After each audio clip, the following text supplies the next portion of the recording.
Ingat kalau itu malam Jumat, aku ngomong gini, kalau aku nggak boleh di sini, kasih aku tanda satu kali lagi. Ternyata ya, tiba-tiba aku setelah ngomong kayak gitu, belum ada 1 detik itu gerbang di depanku itu nutup sendiri gitu. Keras. Keras, brok gitu kan. Langsung aku di sini. Ya udah, kalau aku nggak boleh di sini, aku pergi. Akhirnya aku pergi lari di. Halo penikmat YouTube, kembali di konten kita Petis Pengalaman Mistis. Kembali lagi bersama saya Aldi Water. Pada kali ini kita sudah kedatangan narasumber yang akan menceritakan pengalaman mistisnya saat dia ngontrak di suatu rumah di daerah Jember, Jawa Timur. Jadi dia ini pernah diikuti oleh sosok hantu.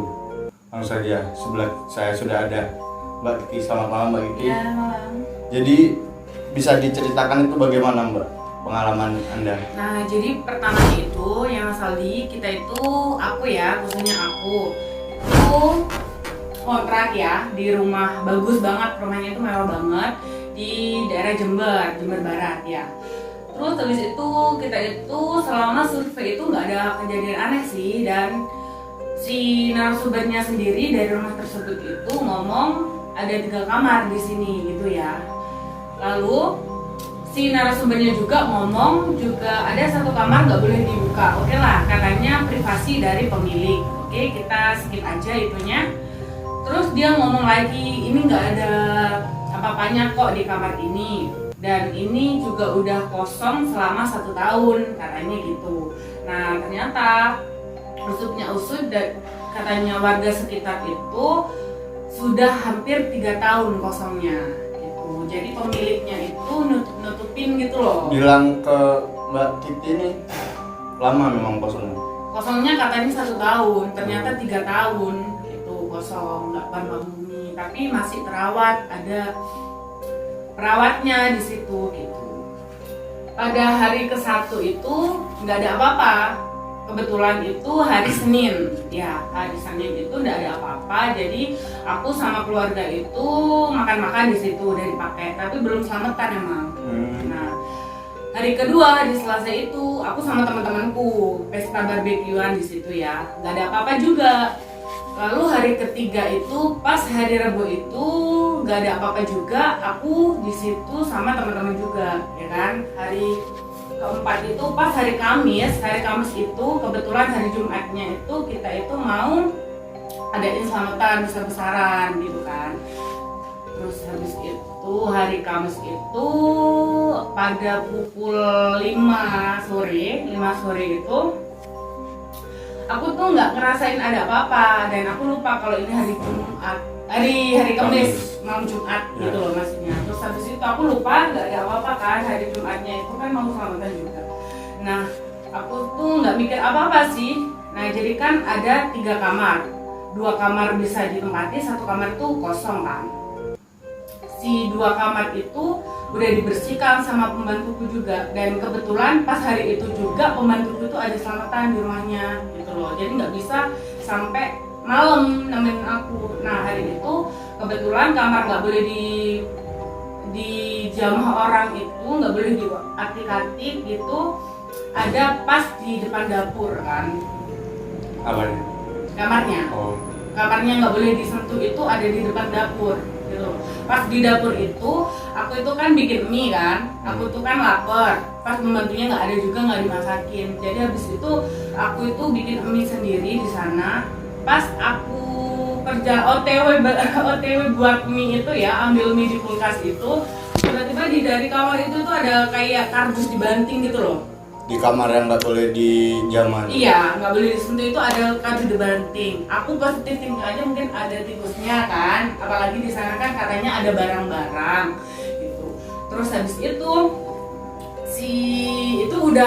aku udah positif aja, lanjut masak. Terus habis itu pada pas jam 6 maghrib itu kan kanan kiri itu kosong, lahan kosong gitu loh. Itu satu kontrakan isinya berapa orang? Aku aja. Gitu. Terus habis itu aku bikin mie kan, pas jam 6 itu ada orang nangis, cewek nangis. Jam 6 sore? Jam 6 sore pas maghrib itu, pas maghribnya malam Jumat. Terus habis itu ada orang nangis, aku positif aja mungkin kanan kiri, tapi aku lihat lagi kanan kiri itu lahan kosong gitu. Nah jadi di situ aku itu ngomong gini, ini siapa yang nangis gitu kan. Aku itu udah takut banget ya, aku tuh udah bener-bener takut banget di situ, ini siapa yang nangis gitu ya. Terus habis itu tambah kenceng, jadi akhirnya kompornya aku matiin, minnya nggak tak urusin, aku itu ambil tas, aku itu mau pergi ya dari situ. Tiba-tiba itu di lantai 2 itu wastafelnya itu kebuka sendiri, dan notabene-nya itu si wastafel itu ada di cerobong sebelahnya, itu cerobong asap gitu loh, nggak boleh ada air masuk gitu, katanya konslet semua kalau itu kena air. Nah jadinya mau nggak mau, takut nggak takut, aku harus kesana dong matiin wastafel. Nah pas matiin wastafel itu kebetulan kan gerbang itu kan udah tak buka setengah kan, pas aku mau keluar tadi. Terus kan habis itu di lantai atas itu tiba-tiba si wastafel itu nyala sendiri gitu loh, kerannya itu nyala sendiri gitu. Terus kan habis itu tak giniin ya, tak dalam hati itu aku itu baru ingat kalau itu malam Jumat. Aku ngomong gini, kalau aku nggak boleh di sini kasih aku tanda 1 kali lagi. Ternyata ya tiba-tiba aku setelah ngomong kayak gitu, belum ada 1 detik itu gerbang di depan itu nutup sendiri gitu, keras, brok gitu kan. Langsung aku di sini, yaudah kalau aku nggak boleh di sini, aku pergi. Akhirnya aku pergi lari di rumah warga ya setempat, dan kebetulan tuh kosong banget, nggak ada apapun, nggak ada orang. Biasanya kan ada orang lalu gitu, itu nggak ada. Tapi udah ada beberapa rumah yang ditempatin. Udah, tapi kebetulan itu bener-bener kosong. Jadi rumah mewah itu ya di tengah-tengah kayak perumahan yang baru dibangun, tapi di belakang tuh udah banyak rumah banget gitu loh. Jadi mulai dari situ aku lari, kebetulan blok yang di depan kan rumahku, rumah kontrakannya itu, blok di belakangnya itu rumahnya mbakku gitu, rumahnya kakakku. Jadi aku ke sana lari secepat mungkin ya, lari di sana. Terus habis itu katanya mbakku juga, "Loh, kamu kenapa di sini? Kok kayak orang yang habis ditonjokin orang gitu," katanya. Jadi wajahku itu besem-besem sampai sana itu. Nah, jadi lebam ya? Iya, lebam, besem-besem lebam gitu. Terus habis itu rumah belum tak kunci, gerbang juga belum tak kunci kan waktu itu. Saking aku paniknya itu gang berapa jam gitu, jam 10 malam aku kembali ke kosanku awal ya. Kosanku yang belum tak check out kan, di kosanku sendiri. Aku di sana kan. Selama perjalanan itu baunya itu bau melati banget, bau melati, bau mawar gitu-gitu. Akhirnya pada saat di kosan aku diem di sana 3 hari, dan di sana selama 3 hari aku nggak bisa tidur gitu loh. Aku kayak ada yang ngikutin aku gitu. Makanya di situ 3 hari itu aku stres banget. Aku nggak makan, aku nggak mandi, aku nggak ngapa-ngapain, cuma nangis ketakutan. Aku nggak tahu juga ngapain. Tapi kenapa? Itu kamu masih stay setelah kejadian itu, masih stay lagi? Selama kejadian itu nggak pernah aku sama kembali lagi ke sana. Nggak pernah. Bahkan di perumahannya itu, walaupun di blok belakangnya ada mbakku, itu nggak pernah aku semenjak kejadian itu ke sana. Gitu. Itu kejadiannya itu Januari tanggal 1 tahun 2020 ini. Baru ini banget. Akhirnya selama itu juga nggak pernah lagi kan ke perumahan itu. Akhirnya orang tua itu setelah itu kan aku telepon, katanya itu mungkin ada yang ngikutin, mungkin ada salah aku di situ. Selama di situ juga aku nggak pernah buat salah apapun. Setauku sih aku nggak pernah buat salah apapun di situ. Aku juga nggak ngomong kotor, aku juga jaga sikap di situ gitu. Setelah nelpon itu Anda ke rumah orang tua atau gimana? Setelah aku telepon itu aku tetap di kos, dan orang tua itu paginya itu datang ke kosanku kan. Habis itu dia tuh ngomong, kayaknya ada yang ngikutin deh kak gitu. Kakak coba ke orang pintar aja dulu gitu. Tapi aku pun lihat mamaku, papaku itu, aku ketakutan banget gitu loh. Maksudnya? Aku ketakutan kayak ini siapa sih gitu, nggak sadar. Aku tuh kayak bingung, bener-bener dibuat bingung, bener-bener dibuat kayak nggak bisa ngapa-ngapain selama 3 hari itu. Nah habis itu dengan kayak informasi dari teman-teman papa, teman-teman mama, terus kita cari orang ustadz gitu ya, ustadz Gus gitu di daerah Tegal Besar gitu. Terus habis itu di ruqyah lah kita. Aku belum sampai rumahnya orang itu pun orang itu langsung ngomong, oh iya ini banyak banget gitu. Rumahnya si ustadz Gus itu. Iya, aku belum masuk rumahnya, orangnya udah di depan pintu. Iya ini banyak banget emang gitu katanya. Terus habis itu ini ada 3 gitu kan katanya. Ini yang ada 3 kuntilanak, penjaganya itu kayak nenek-nenek sama kakek-kakek, penjaga rumahnya itu gitu.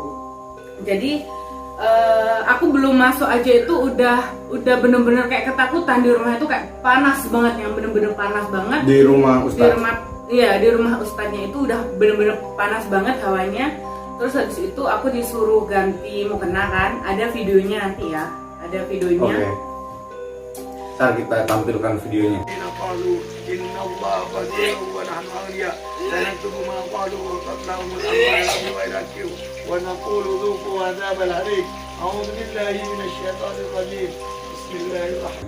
Terus habis itu setelah di ruqyah itu ada 2 kata kunci gitu. Ada 2 kata kunci, buka dan tolong. Kata kunci buat?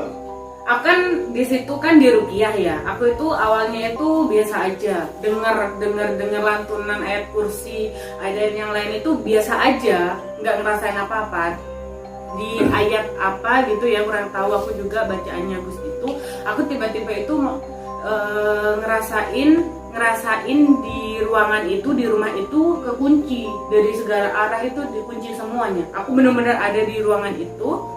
Aku tuh ngerasain terkunci dan gedor-gedor pintu itu ternyata aku berontak-berontak. Kesurupannya di situ. Waktu dibaca-bacain ayat itu. Iya gitu. Aku nggak ngerasa aku kesurupan, aku ketemu siapa, aku denger apa, enggak. Aku tiba-tiba itu disuruh fokus, pikirannya fokus, merem, tiba-tiba aku ada di ruangan itu gitu loh. Dan di situ aku cuman ngomong sama si ustadznya, sama si Gusnya itu ngomong tolong dan buka. Itu waktu Anda berada di ruangan itu duduk di ruangan mana? Di ruangan rumah itu, bukan di Rumah ruangan kontrakan. kamar. Iya, rumah kontrakan itu.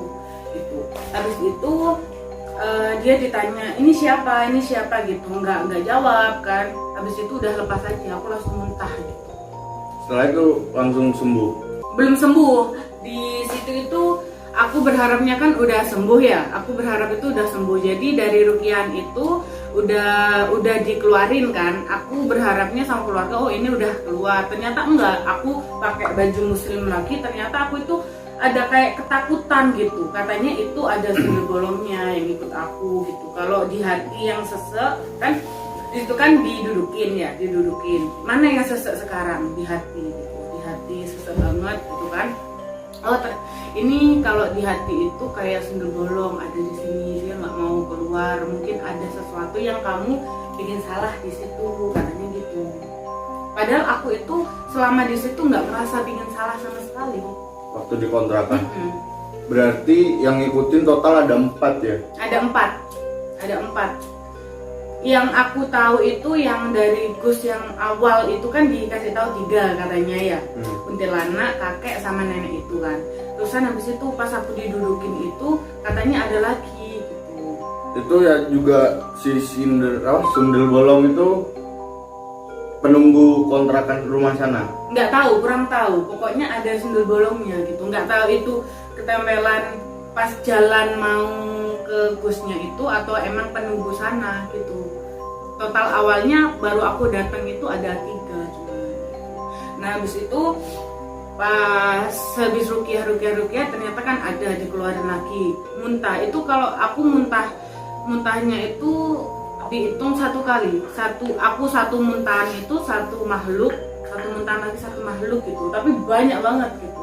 Katanya juga ada yang ngirim sihir gitu kan. Ngirim sihir? Ada yang ngirim sihir gitu juga. Terus habis itu, kamu punya musuh enggak? Gitu katanya kan. Enggak punya musuh. Kalau punya musuh ayo diselesaikan baik-baik, soalnya ini ada sihirnya gitu katanya. Aku kan nggak percaya kayak gituan ya. Zaman sekarang mana ada sih orang yang percaya kayak gituan kan? Karena ternyata orang nggak percaya toh. Terus habis itu aku kan juga nggak ngerasa punya musuh, aku nggak ngerasa punya salah sama orang, aku baik-baik aja sama orang. Ternyata ada gitu katanya. Setelah dari rukyah itu masih berlanjut. Masih berlanjut. Oke, ingin tahu kelanjutannya? Jangan skip sampai di sini saja, masih ada part 2 dong. See you in the next video. Itu aku buka kunci, ternyata apa? Ternyata di situ tuh ada botol, sampingnya itu ada Al-Qur'annya.